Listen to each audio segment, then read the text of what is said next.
my friendship with Nick Rockefeller was one where we expressed ideas to each other and thoughts and philosophies, and he wanted me to become part of what they were doing, and for me to become a member of the CFR, and offered various business opportunities for me to get involved in, and for me to not take up the fight or the battle that I've been taking up in the past. You know, to drop that idea, because what was the point of my fighting for the people, right? So I had a friend, Nick Rockefeller, okay, who was one of the Rockefeller family, and he, when I was running for governor in Nevada, he came to me, introduced himself to me through an attorney, and we became friends. We started talking about things, and I learned an awful lot from Mr. Rockefeller. And one of the things that we used to talk about was the ultimate plan of the banking industry, what they wanted to accomplish.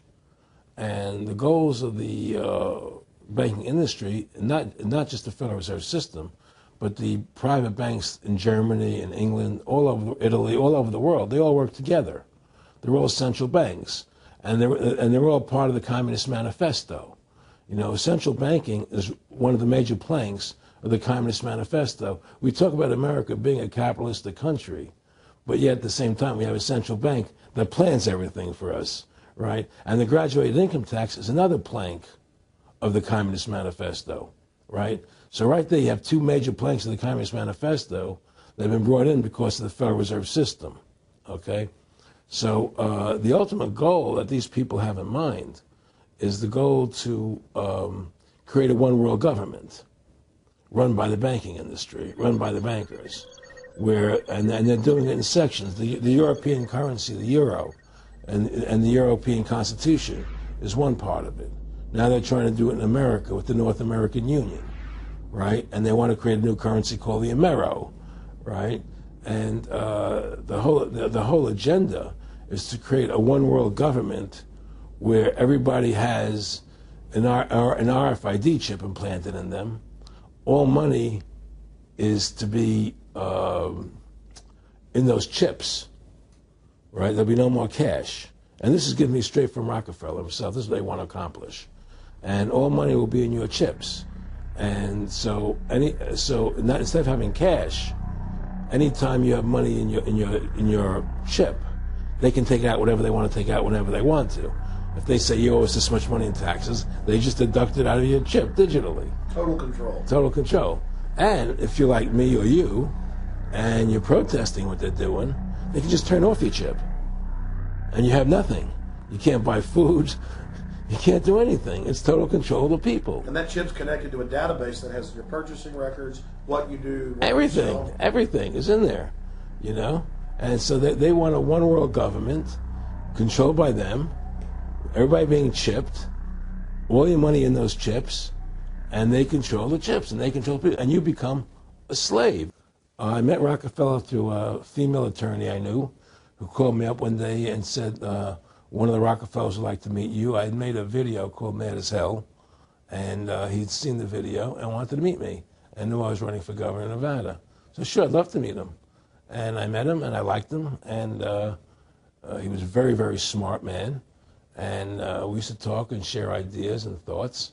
And he's the one who told me 11 months before 9/11 ever happened that there was going to be an event.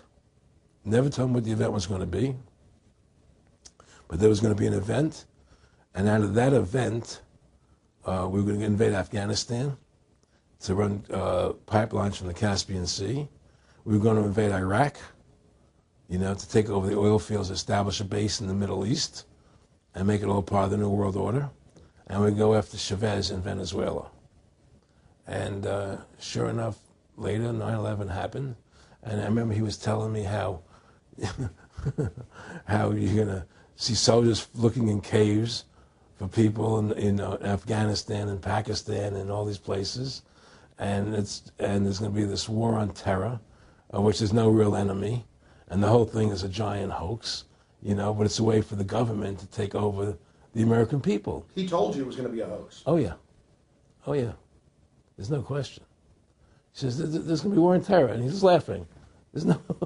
Who are we fighting? I mean, why do you think 9/11 happened and then nothing's happened since then?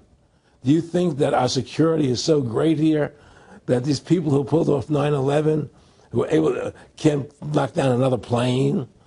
Come on, it's ridiculous. 9/11 was done by people in our own government and our own banking system to perpetuate the fear of the American people into subordinating themselves to anything the government wants them to do.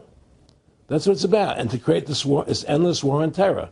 And that's why and that was the first lie. And the next lie was going into Iraq, an endless war on terror without any real enemy. That you can never define a winner. There's no one to beat, so it goes on and on forever. And they can do whatever they want. They scare the hell out of the American public. Look, this whole war on terror is a fraud. I used to say to him, what's the point of all this? You have all the money in the world you need. You have all the power you need. What's the point?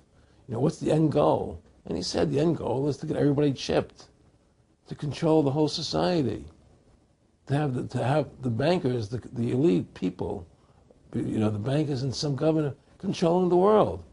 And I said, do all the people in the Council on Foreign Relations believe this way you do? He said, no. You know, most of them believe they're doing the right thing. A lot of them believe it's better off being socialistic.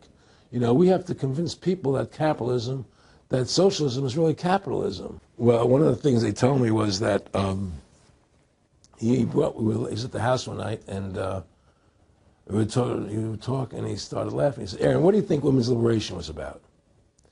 And I said, I had pretty conventional thinking about it at that point. I said, I think it's about women having the right to work, getting equal pay with men, just like they won the right to vote, you know? And he started to laugh. He said, you're an idiot.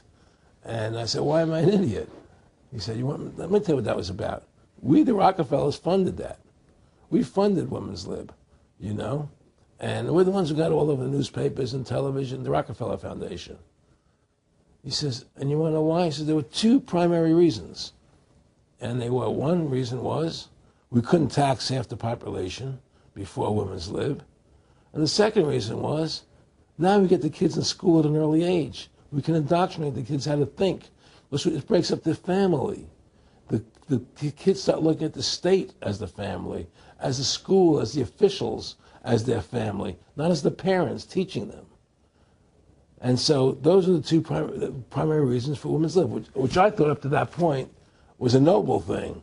You know, when I saw their intentions behind it, where they were coming from when they created it, the thought of it, I saw the evil behind what I thought was a noble venture. And here we are years later after Aaron Russo points out that this is not a capitalist or free market country, but is really socialist. In fact, here's the cover of Newsweek. We are all socialists now. But this isn't the socialism the public thinks it is, where the government robs from the rich to give to the poor. Actually, it's always the big banks, the elites throughout history that fund socialism.